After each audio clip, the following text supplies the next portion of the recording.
समाचार अब तक, सत्य का साहस। बांगलादेशमध्ये काही गोष्टी घडतात. बांगलादेशमध्ये आपण बघितलं की सत्ता परिवर्तन त्या ठिकाणी झालेलं आहे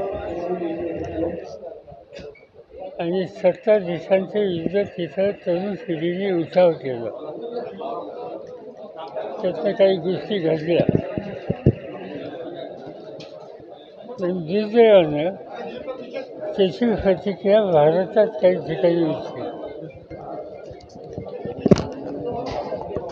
ही प्रामुख्यानं बांगलादेशच्या वावरणारं पश्चिम बंगाल वगैरे ही राज्य तिथं ती स्थिती थोडी अधिक गंभीर होती. पण तिथं काही घडलं त्याचे परिणाम महाराष्ट्रात होतील असं कधी वाटलं नव्हतं. त्याचं मी खोलात जाऊ इच्छित नाही, पण आजच्या परिस्थितीमध्ये समाजाच्या सगळ्या थरामध्ये एकवाक्यता आणि सामंजस्य याची अतिशय गरज आहे. आणि म्हणून जे काही घडलं काही ठिकाणी महाराष्ट्रात ते राज्याच्या समाजाच्या हिताचं नाही. आज शांततेची गरज आहे आणि ती शांतता प्रस्थापित करायची असेल तर समाजकारण राजकारण या सगळ्या क्षेत्रातल्या लोकांनी संयमाचा पुरस्कार करावा आणि शांतता कशी राहील याबद्दलची खबरदारी घ्यावी एवढंच मी आज बोलू इच्छितो. शासनाचं धोरण, शासनाची कारवाई, गृह खात्याची जबाबदारी, त्यांची कारवाई याचं भाष्य करता येईल.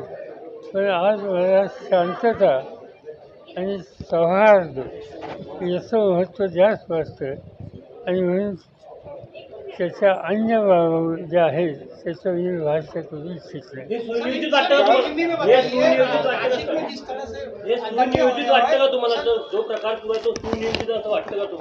असं देखील